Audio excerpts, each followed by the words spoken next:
हमारे चैनल को सब्सक्राइब करें और बेल आइकन दबाएं।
नमस्कार, आदाब। क्राइम पेट्रोल डायल 100 में आप सबका स्वागत है। बारात में होने वाली हवाई फायरिंग से जुड़ा ये हादसा नया तो नहीं होगा। बारात में होने वाले अजीबोगरीब जश्न भी देखे सुने होंगे, लेकिन इस बारात में नया ये था कि घोड़ी पर दुल्हा नहीं दुल्हन थी, और अगर एक दुल्हन घोड़ी पर बैठकर बारात लेकर जाए तो ये अजीब ही कहलाएगा। माना कि जिंदगी में नयापन देने के लिए रस्मों में दिल की खुशी घोल दी जाए तो गलत नहीं है, लेकिन दूसरों की खुशी को हादसों में बदलने वाले गलत ही कहलाते हैं। अपनी बेटी पल्लवी की बारात ले जा रहे पिता जयशंकर ने शायद ये सोचा भी नहीं होगा कि खुशी से झूमते हुए उनका सीना छलनी हो जाएगा। क्या ये महज एक हादसा था, या वो किसी गैर इरादतन हमले का शिकार हुए थे, या फिर वो पहले से ही किसी के निशाने पर थे?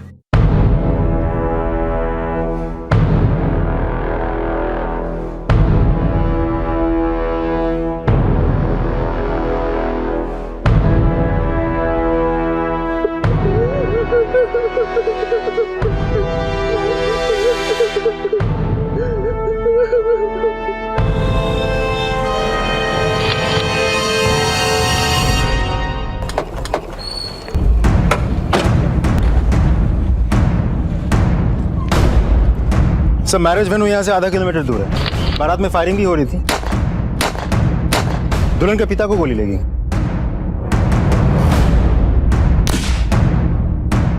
दुल्हन की बारात? यस सर, बारात लड़की वाले ले जा रहे थे। दुल्हन घोड़ी पे थी, लड़के वाले हॉस्पिटल पहुंचे। हो सकता है कि बारात में जो फायरिंग हो रही थी उसी की गोली उन्हें लगी, या फिर बारात की फायरिंग की आड़ में किसी ने अपना बदला लिया है। मैं हॉस्पिटल जाता, तुम यहीं रहना। Okay sir.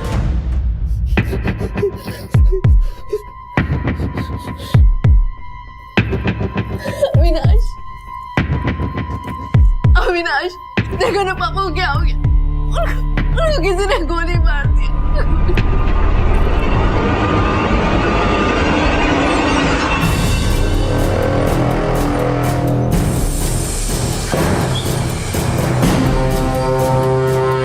कैसी तबीयत है उनकी?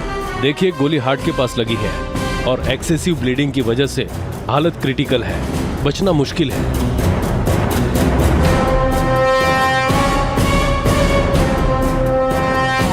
प्रसाद, जयशंकर पे जिसने गोली चलाई है वो दोबारा हमला कर सकता है। 24 घंटे आईसीयू के बाहर ही खड़े रहना।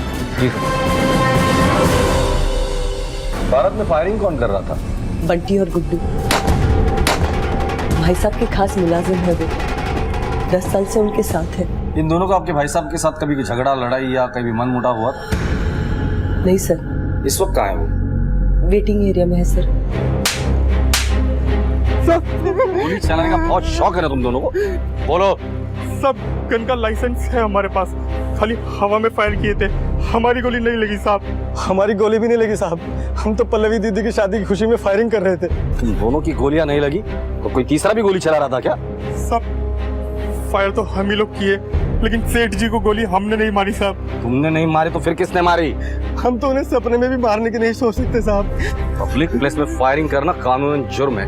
इनके राइफल जब्त करो और बैलिस्टिक जांच के लिए भेज दो, और जांच का रिपोर्ट जब तक नहीं आता तुम दोनों हमारे सस्पेक्ट हो।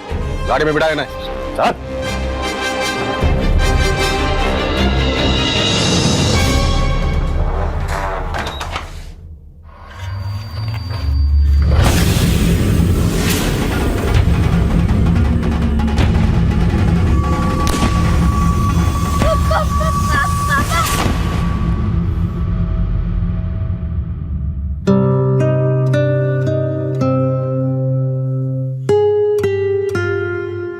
बारात का वेट कर रहे थे, फिर अचानक से किसी की नजर लग गई, जो समधी जी को गोली लग गई।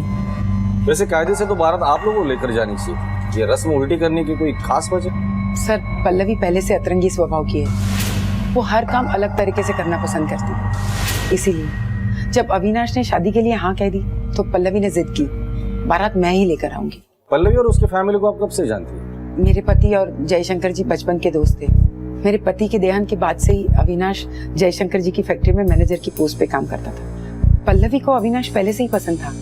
वो पिछले 2 साल से भाई को प्रपोज कर रही थी, लेकिन भाई ही इंटरेस्ट नहीं दिखा रहे थे। तो फिर अचानक तैयार कैसे होगा तुम्हारा भाई? अब मम्मी को कैसे मना कर सकते हैं? जब मम्मी को पता चला कि पल्लवी भाई से शादी करना चाहती है तो बस भाई को हाँ बोलना ही पड़ा। सर, पल्लवी मुझे पसंद थी, लेकिन जयशंकर अंकल के यहाँ काम करके भी मैं श्योर नहीं था कि मैं पल्लवी को वो ऐशो आराम की जिंदगी दे पाऊंगा कि नहीं, इसलिए मैं ये शादी से भाग रहा था।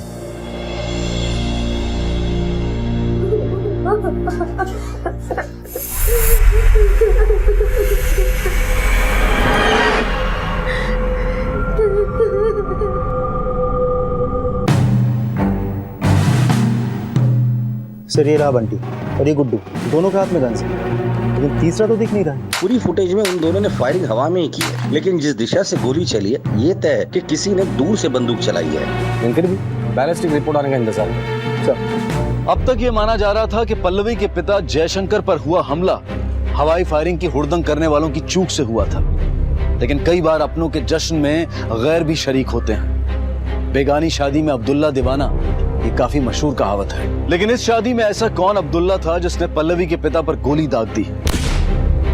सामने आने वाले फैक्ट्स पुलिस इन्वेस्टिगेशन को यही इशारा दे रहे थे। सर, जयशंकर की डॉक्टर और बैलिस्टिक रिपोर्ट के मुताबिक जयशंकर पे गोली ऊंचाई से चलाई गई थी, मतलब बुलेट ऊपर से नीचे की तरफ ऐसे एंगुलर शेप में आके धसी, और जख्म की गहराई देख के लगता है कि गोली कम से कम 40 से 50 मीटर दूर से चलाई गई थी। एक बात तो क्लियर है, गोली बंटी या गुड्डू ने नहीं चलाई, बारात में तीसरा आदमी था जिसने जयशंकर पे गोली चलाई। राइट सर, क्योंकि गोली दूर से चली, बारात से नहीं। मुझे लगता है हमें क्राइम स्पॉट पे दोबारा जाना चाहिए। चलो। चल। अरे बाबा, हाँ बोला तो मैं पहुंच रहा हूँ, अब तुम फोन रखोगे तभी तो मैं पहुंचूंगा। चलो बाय। किससे बात कर रहे हो? माँ, वो पल्लवी है, वो बहुत घबराई हुई थी इसलिए उसने फोन किया। हाँ, मगर तुम जा कहाँ रहे हो? माँ, वो फैक्ट्री जा रहा हूँ क्योंकि बहुत सारे ऑर्डर्स पेंडिंग पड़े हुए हैं। फैक्ट्री तो तुम जाओगे ही, लेकिन पल्लवी और उसके परिवार वालों को तुम्हारी जरूरत है। आखिर तुम उस परिवार के होने वाले दामाद हो। जाते हुए ये टिफिन हॉस्पिटल में दे देना और थोड़ा वक्त पल्लवी के साथ भी गुजारना। ठीक है। संभाल के।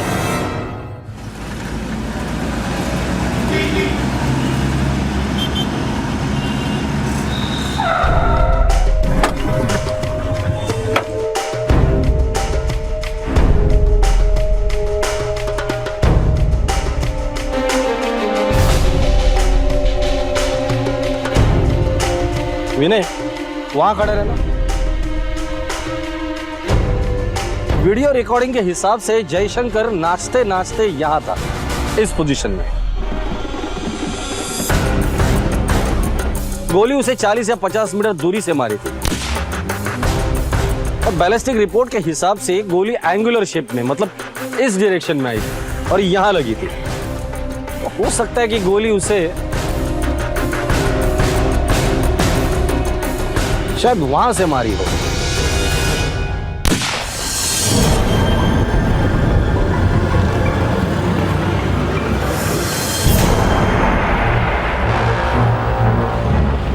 गोली यही कहीं से चलाई होगी।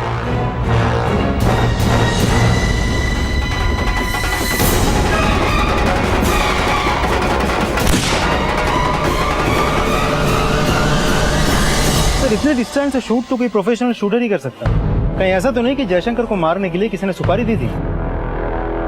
ये सुपारी ही दी गई है, अब सिर्फ ये पता करना है कि जयशंकर को मारना कौन चाहता था।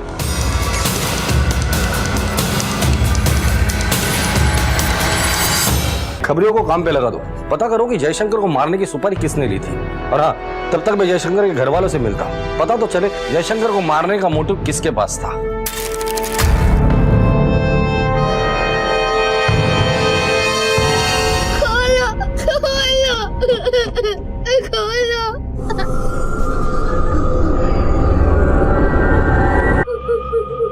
शेखर,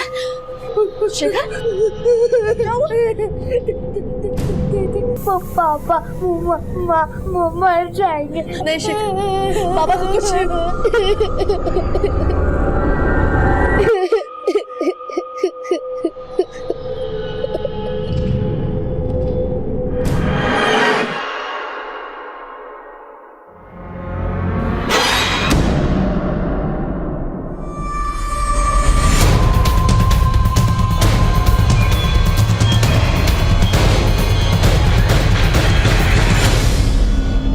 जयशंकर जी की किसी के साथ कोई दुश्मनी थी?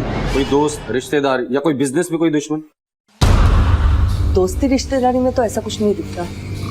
काम का तो पता नहीं। काम से जुड़े दुश्मन को तो शायद अविनाश ही सबसे अच्छा जानता होगा। नहीं सर, हमारे क्लाइंट लिस्ट में तो ऐसा कोई भी नहीं जिसकी अंकल से कोई दुश्मनी हो। हाँ है ना मेरे पापा की दुश्मन। कौन? मेरी बुआ। बुआ मतलब केत की? जी, पापा की लाडली बहन। आपको ऐसा क्यों लगता है कि केत की आपके पापा को मारना चाहती है? क्योंकि सर वो जैसी दिखती है वैसी है नहीं। मतलब? सर शेखर की प्रीमेच्योर डिलीवरी हुई थी और जन्म के वक्त कुछ कॉम्प्लिकेशंस की वजह से मेरी मम्मी की डेथ हो गई। शेखर बचपन से ही बीमार रहता था और उसे संभालते संभालते बुआ का टाइम निकल जाता था। सर तब मैं 10 साल की थी। पापा काम में बिजी रहते थे और बुआ शेखर को संभालने में, और यही एक रीजन है जिसकी वजह से उन्होंने शादी नहीं की, जिसलिए पापा हमेशा बुआ को दया की मूर्ति मानते थे। लेकिन रस्म के वक्त ये खुशियां मेरी जिंदगी में भी आ सकती थी, लेकिन आया बना के रख दिया मेरे भाई ने मुझे। खैर, अब इस पल्लवी को जाने दो, फिर देखना शेखर को अपने जिंदगी से कैसे हटाती हूँ मैं। और सिर्फ शेखर को नहीं, मेरे भाई को भी चुन चुन के बदला लूंगी। सुन, किसी को नहीं छोड़ूंगी मैं। बुआ,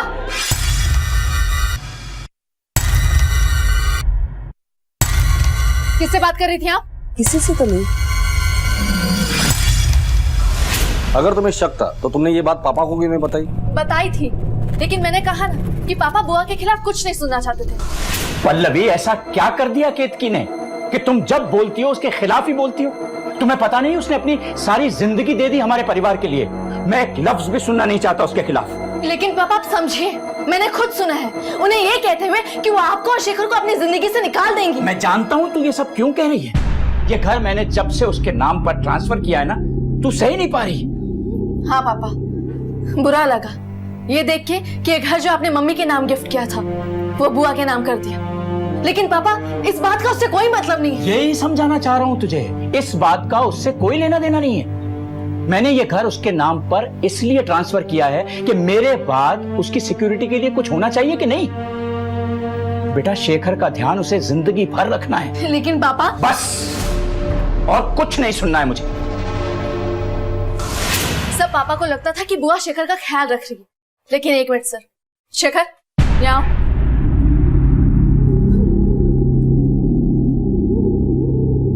ये देखिए सर। बेटा, ये चोट कैसे लगी तुम्हें? गिर गया था। गिर गए थे या बुआ ने गिराया था?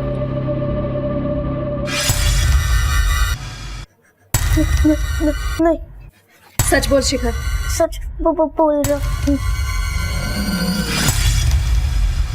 चलो। पल्लवी की बातों का मैं बुरा नहीं मानती सर। बिन माँ की बच्ची है वो।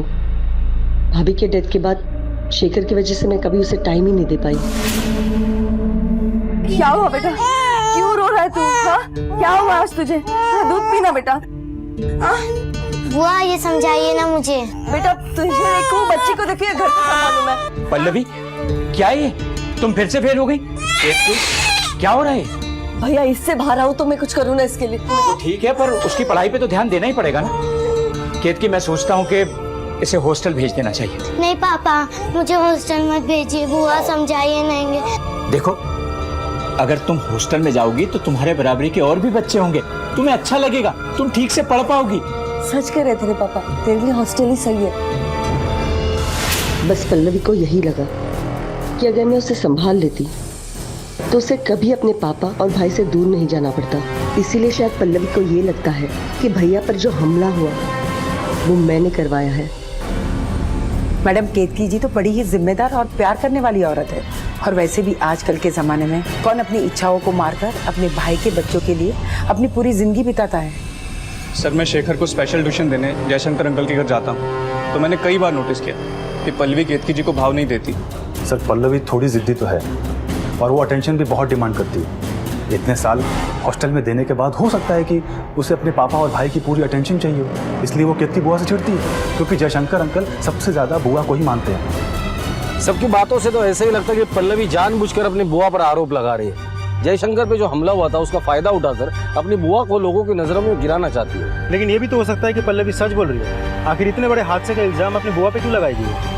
हो सकता है इस बुआ भतीजी को अच्छे से समझना पड़ेगा। एक काम करो, इन दोनों के कॉल रिकॉर्ड और बैंक स्टेटमेंट निकालो।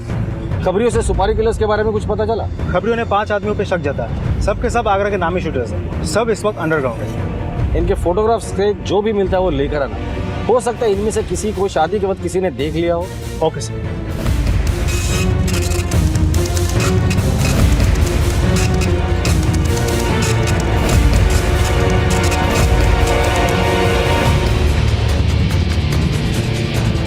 इस बात का भी अंदाजा लगाया जा रहा था कि जयशंकर पर हुआ हमला कहीं कॉन्ट्रैक्ट किलिंग से तो नहीं जुड़ा हुआ है, इसलिए हत्या करने वाले के साथ साथ हत्या की साजिश रचने वाले के भी सुराग ढूंढे जा रहे थे।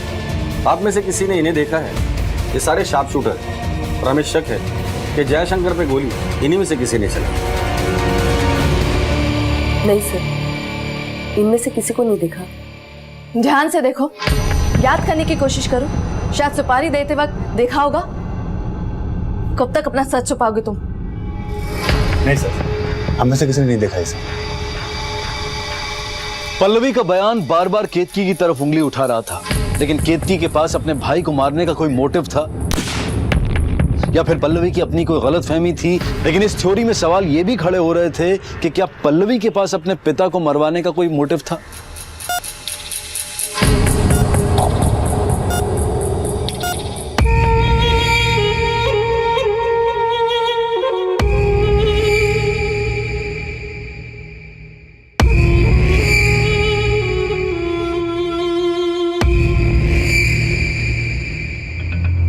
डॉक्टर साहब, तबीयत कैसी है अभी उनकी? He is out of danger. Improvement भी दिख रहा है। क्या मैं उनका स्टेटमेंट ले सकता हूँ? अभी नहीं, 3 से 4 दिन बाद। ठीक है, जरा आपसे बात करनी थी।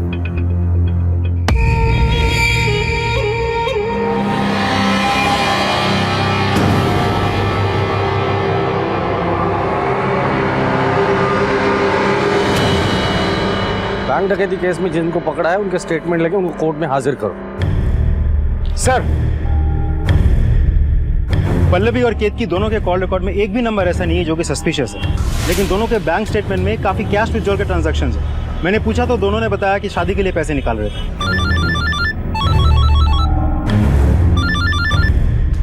हेलो,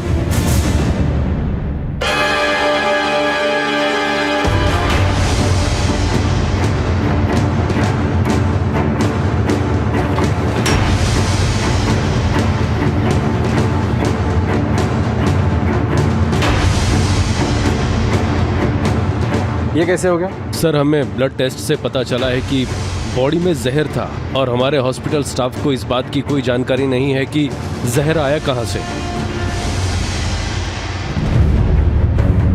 एक पेशेंट को आपके यहाँ जहर देकर मार दिया गया, इसका अंजाम जानते हैं क्या होगा? आप और आपका स्टाफ जयशंकर जी का ट्रीटमेंट कर रहा था, फिर ये कैसे हो गया? सर, मुझे भी समझ में नहीं आ रहा है कि ये कैसे हो गया। समझ में नहीं आ रहा या आप और आपका स्टाफ इन्वॉल्व है जयशंकर जी को मारने में? प्रसाद, तुम यहाँ ड्यूटी कर रहे थे या क्या कर रहे थे?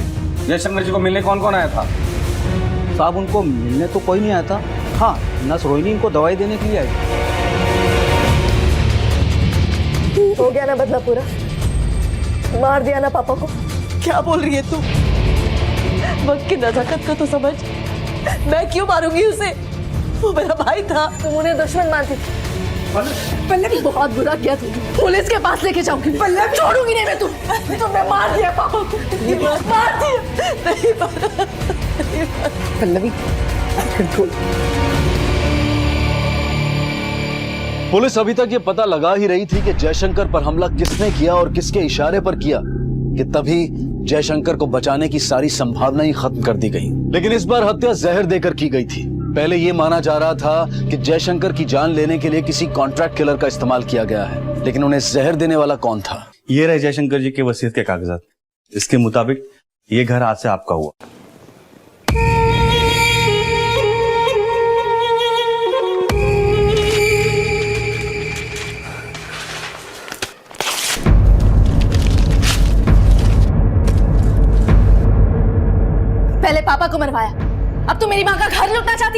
तुझे पापा ने 25% का हिस्सेदार क्या बना दिया? तू सब कुछ ले लेगी। लेकिन मैं देखती हूँ कि तू अपना हक कैसे जमाएगी। तुझे छोड़ूंगी नहीं मैं।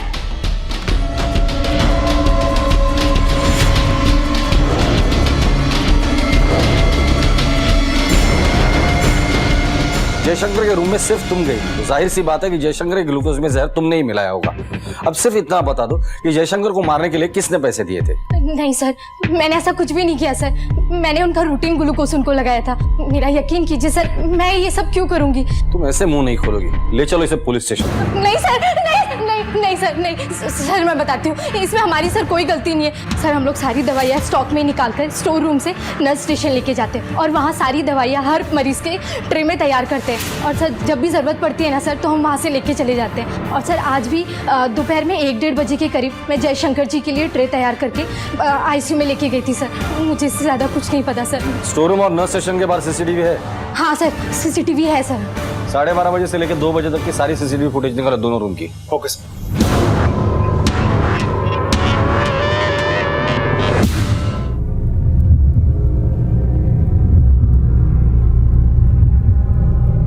खाना,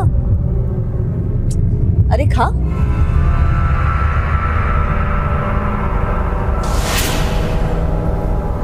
चबाना मत, इसमें जहर है।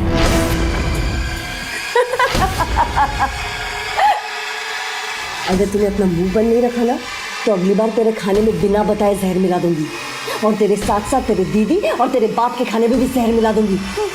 बोल, बताएगा किसी को कि तूने क्या देखा है? नहीं।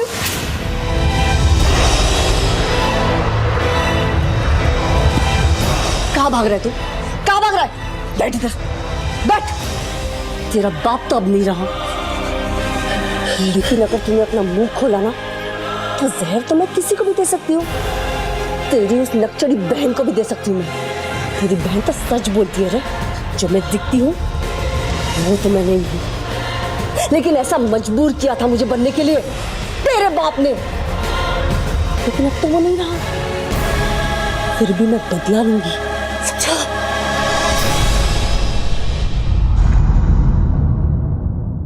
ये देखिए सर, इस लड़की ने जयशंकर की ट्रे में रखी ग्लूकोज में इंजेक्शन से कुछ मिला है, लेकिन पोजीशन की वजह से चेहरा ठीक से नहीं दिख रहा सर। जूम करो उसे। हॉस्पिटल के बाकी CCTV फुटेज देखते हैं, किसी न किसी कैमरा में उसे जरूर कैप्चर किया होगा।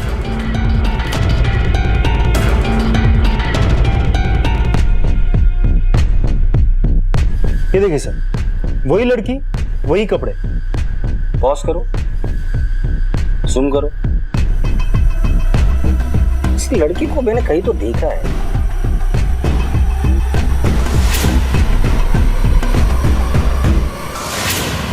यस, इस लड़की को मैंने बारात वाली वीडियो में देखा था। हॉस्पिटल का एंट्रेंस का CCTV लगाओ।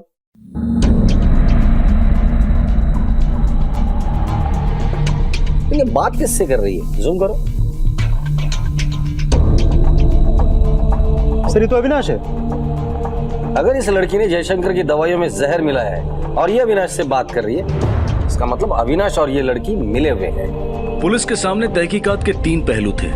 वो कौन था जिसने जयशंकर पर हमले का मास्टर प्लान तैयार किया था, और इस हमले के पीछे उसका मकसद क्या था, और वो गायब हुई लड़की कौन थी जिसने जयशंकर को जहर दिया था। The number you have dialed is currently unavailable. Please try again later.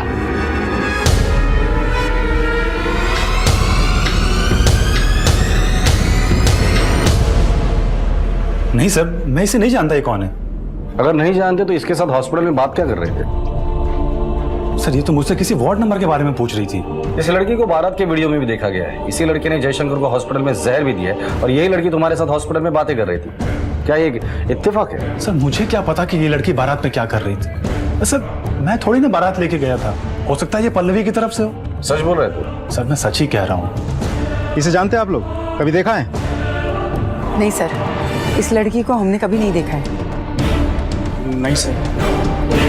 इस लड़की का और अविनाश का कोई ना कोई कनेक्शन तो जरूर है।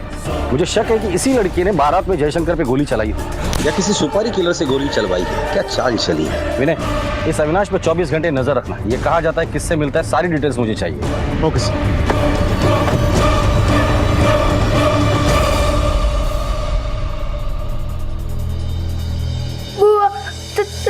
छोड़ो ना, दर्द होता है। दर्द होता है? मुझे भी होता था जब तेरे बाप ने मेरे बड़े भाई होने का फर्ज नहीं अदा किया और तेरे पैदा होने के बाद मेरी होने वाली शादी तोड़ दी कि मैं तुझे पाल सकूं और वो उस रात को अय्याशी करे रोज एक नई औरत के साथ।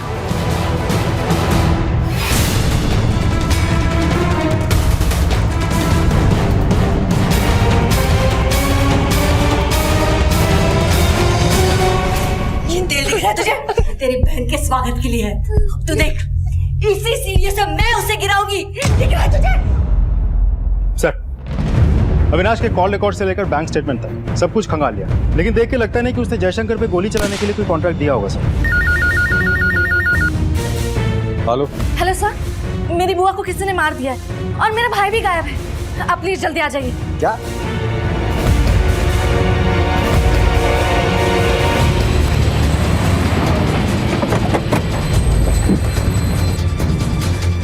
आइए सर। सर, मेरा भाई शेखर गायब है, ऊपर से बुआ की हालत देखिए क्या हो गया।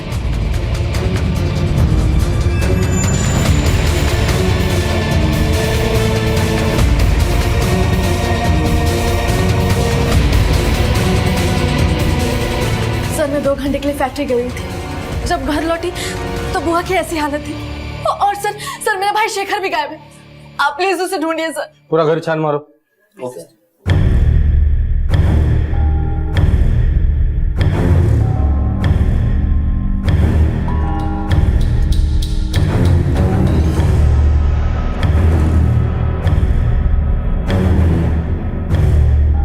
सर, ये तो तेल की बोतल है।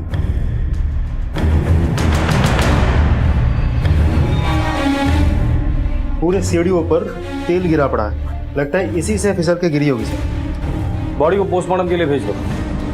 Okay sir.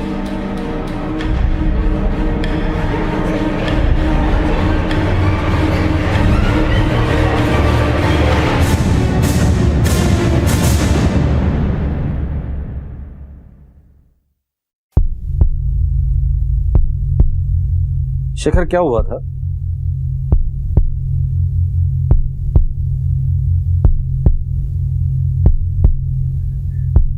बोलो शेखर, बोलो।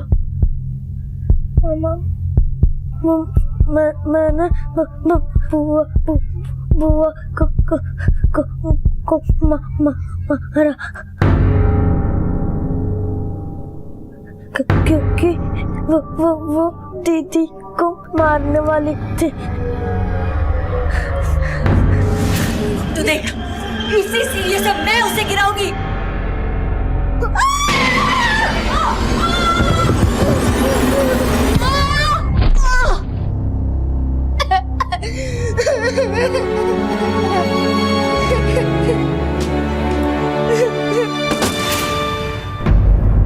सर, कहीं ऐसा तो नहीं कि पल्लवी ने ये सब कुछ किया है और फिर उसी ने हमें फोन किया ताकि उस पर शक ना जाए?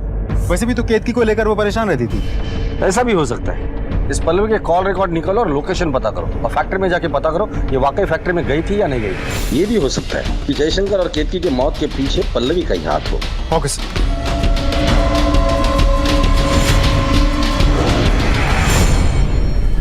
अविनाश के साथ देखी गई संदिग्ध औरत से क्या अविनाश वाकई अनजान था या फिर वो खुद भी इस साजिश का हिस्सा था, ये पता लगाने के लिए अविनाश पर भी नजर रखी जा रही थी और साथ ही ये भी पता लगाया जा रहा था कि वो शूटर कौन था जिसे जयशंकर पर गोली दागने का कॉन्ट्रैक्ट मिला था। Rakabganj police station, sub inspector Vinay Mishra. हाँ सर, मैं अब्दुल बोल रहा हूँ। बोल अब्दुल। सर, एक सुपारी किलर है गोपाल, हरदोई के आसपास छुपा हुआ है। सर, आकर दबोच लीजिए, नहीं तो पंछी उड़ जाएगा। ठीक है।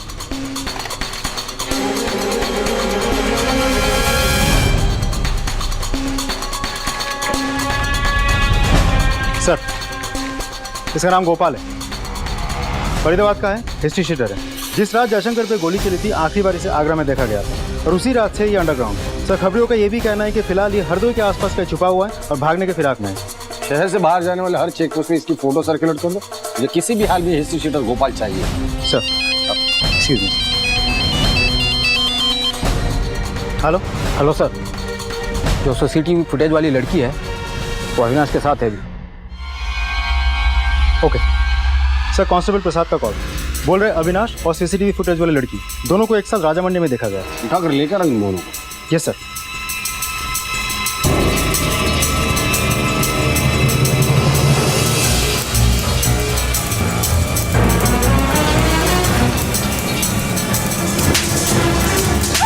नहीं जानता इस लड़की को? हाँ सर, क्या कहा था? इत्तेफाक। चल बैठ। अरे सर, हमने कुछ नहीं किया।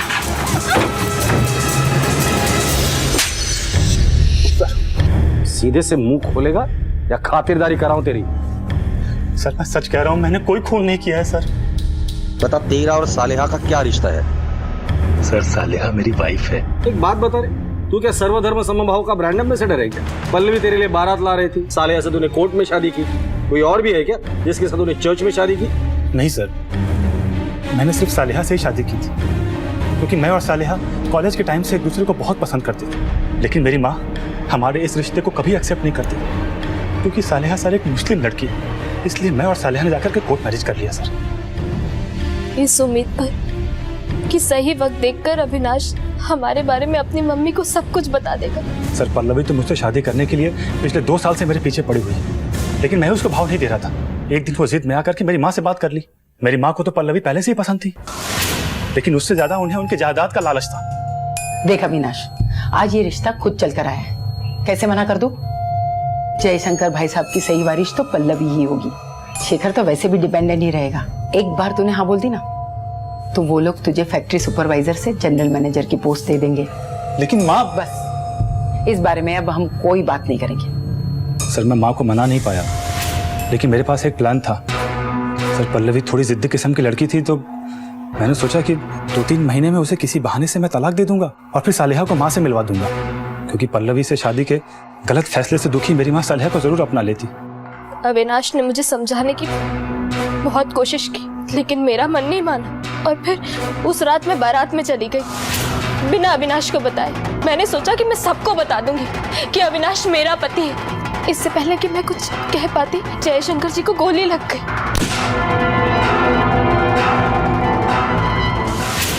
ये गोली तूने ही कॉन्ट्रैक्ट किलर से चलवाई थी, क्योंकि तुम्हें डर था कि अगर पल्लवी ने तलाक नहीं दिया तो क्या होगा, इसलिए जयशंकर पर तूने कॉन्ट्रैक्ट किलर से गोली चलवाई। नहीं सर, ये गलत है, मैंने किसी भी गोली नहीं चलवाई है। अच्छा, तो तेरी बीवी पल्लवी के बारात में क्या कर रही थी?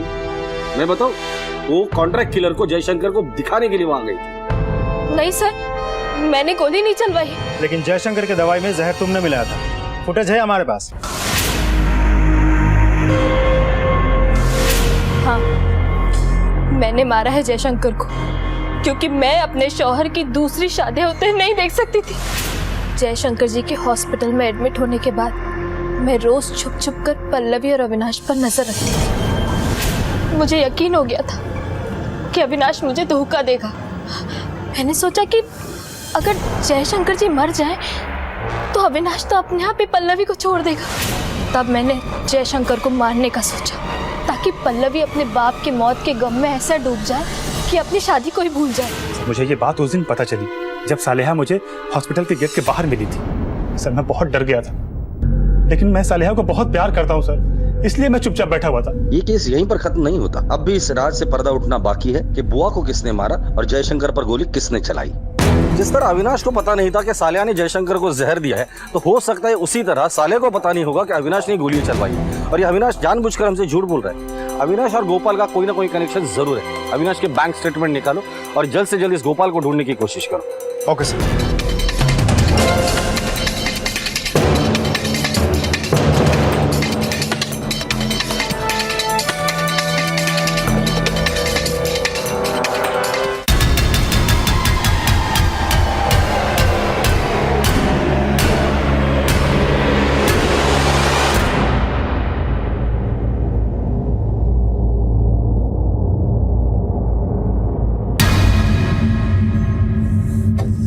मुझे तुझसे ये उम्मीद नहीं थी।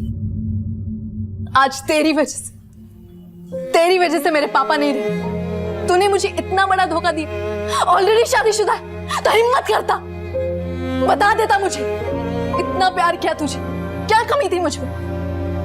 लेकिन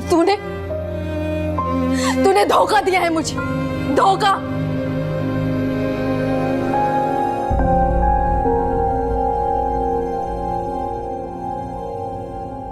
पल्लवी का मोबाइल लोकेशन केतकी के मर्डर के वक्त पल्लवी की फैक्ट्री का ही था।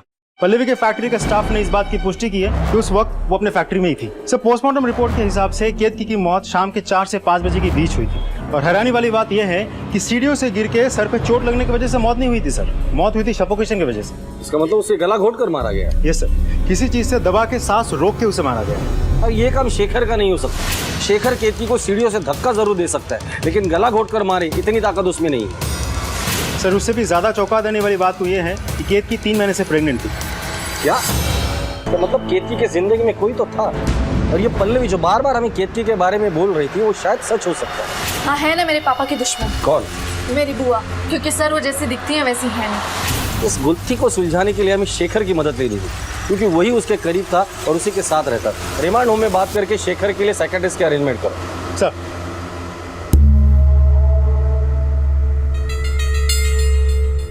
शेखर, बिना डरे हुए साफ साफ बताओ, आपको क्या पता है?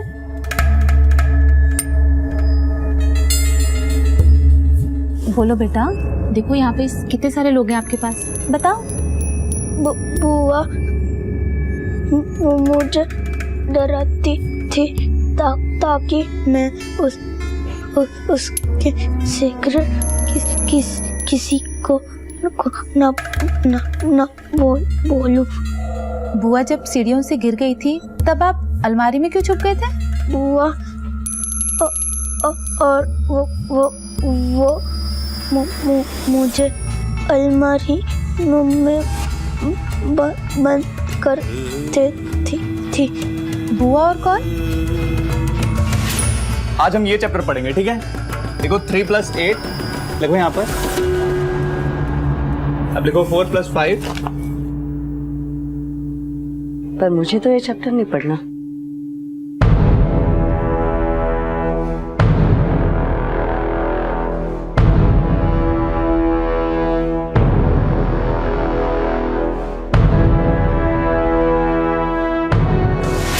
Doctor, thank you very much. चलो आओ। विनय सर, उठाकर लेकर इस देव को। Okay sir.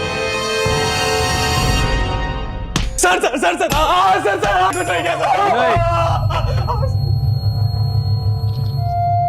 सर, मैं बेकसूर हूँ। मैं भला केतकी को क्यों मारूंगा सर? तो तेरा मोबाइल केतकी के घर पे क्या घास चरने गया था, या तू मोबाइल को केतकी का घर दिखाने गया था? एक बात बता, तेरा और केतकी का अफेयर कब से चल रहा था? 5 महीने तो मिनिमम पकड़ के ही चल, क्योंकि केतकी 3 महीने की प्रेग्नेंट थी। Pregnancy sir? प्रेगनेंसी तुझे नहीं पता? सर, मैं और केतकी 6 महीने से रिलेशनशिप में थे सर। मैं अपने मिडिल क्लास बैकग्राउंड और मम्मी के डिसिप्लिन से तंग आ चुका था सर। मैं भी दूसरे लड़कों की तरह अपनी जिंदगी एंजॉय करना चाहता था। इसीलिए सर मैंने जयशंकर अंकल से कह के शेखर के लिए पर्सनल ट्यूशन शुरू कर दी। मैंने केतकी के अकेलेपन को दूर किया और जानबूझ के उससे दोस्ती की, ताकि मैं उसका दिल जीत सकूं और एक्स्ट्रा पैसा कमा सकूं। सर, मुझे 1 महीने पहले पता चला कि वो प्रेग्नेंट है और उसने बच्चा गिराने के लिए मना कर दिया। सर, वो मेरे पीछे पड़ी थी, मुझे फोर्स कर रही थी कि मैं उससे शादी कर लूं, पर ये तो पॉसिबल नहीं है ना सर। मैं उसे अबॉर्शन के लिए राजी करने गया, पर जब मैंने वहां जाके देखा सर, वो अधमरी कंडीशन में पड़ी थी, तो मुझे लगा ये सही मौका है। मैंने उसका मुंह दबाया और मार दिया उसे।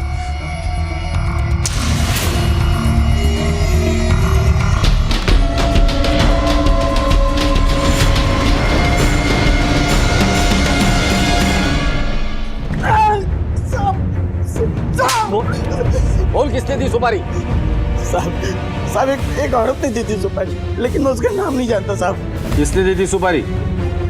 नहीं साहब, ये तो वो औरत है जिसको मारना था। क्या? इसको मारने की सुपारी मिली थी? हाँ साहब, उस रात गोली तो मैंने इसी पे चलाया था, लेकिन मेरा निशाना चूक गया और उस आदमी को लग गई, इसलिए मैं आगरा छोड़ के भाग गया था साहब।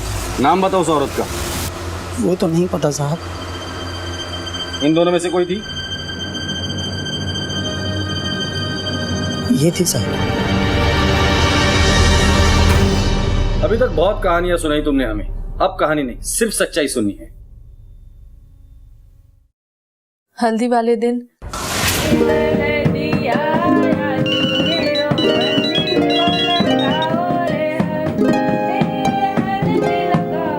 तुझे पता है ना, आज मेरी हल्दी है और तू अब तक नहीं आई। क्यों? हाँ? अच्छा सुन, मैं तुझसे बाद में बात करती हूँ। शेखर, क्या हुआ? शेखर, तू रो क्यों रहा है? प्लीज मत जाओ, बुआ मुझे मारेंगे। लेकिन क्यों?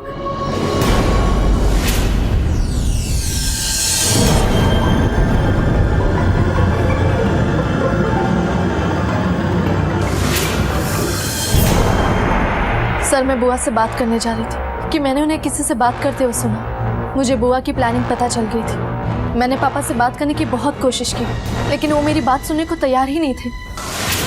हो सकता है कि शुरुआती टाइम पे बुआ सीधी होंगी, लेकिन इस बार तो उनके ढंग ही बदल गए थे। लेकिन मैं उनके इरादों को पूरा नहीं होने देती।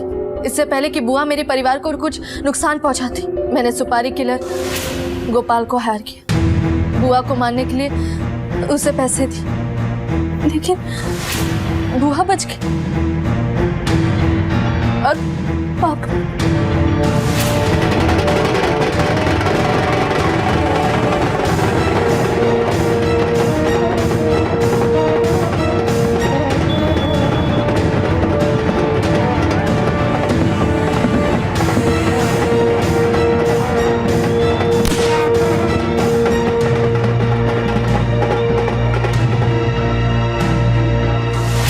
बुरा सोचोगे तो बुरा ही होगा पल्लवी। इंसान बुरा नहीं होता, उसकी सोच बुरी होती है। अगर तुम्हारी सोच अच्छी होती ना, तो आज तुम्हारे पापा और बुआ दोनों जिंदा होते।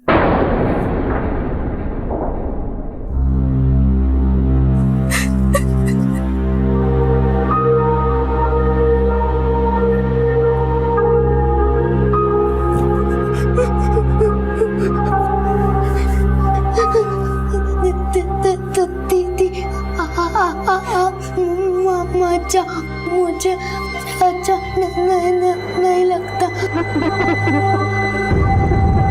हम हमेशा उम्मीद करते हैं कि हमारे बच्चे अपनी हर बात हमसे शेयर करें, लेकिन जब उनकी बातों को नजरअंदाज किया जाता है तो वो अक्सर ऐसे कदम उठा बैठते हैं जैसा कि पल्लवी ने उठाया। माना कि पल्लवी और शेखर हमेशा माँ के प्यार से वंचित रहे, लेकिन जयशंकर ना अच्छे पिता बन पाए, बल्कि अपनी बहन केतकी की हताशा की वजह भी बने, जिसने केतकी को उसके बच्चों को यातना देने के लिए उकसाया।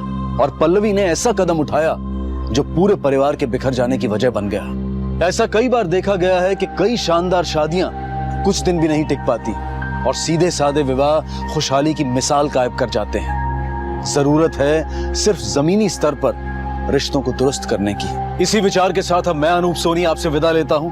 फिर मुलाकात होगी अगले एपिसोड में एक और चौंका देने वाले केस के साथ।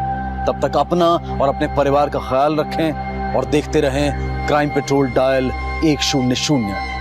1.25 को सीख हम सबको। जय हिंद।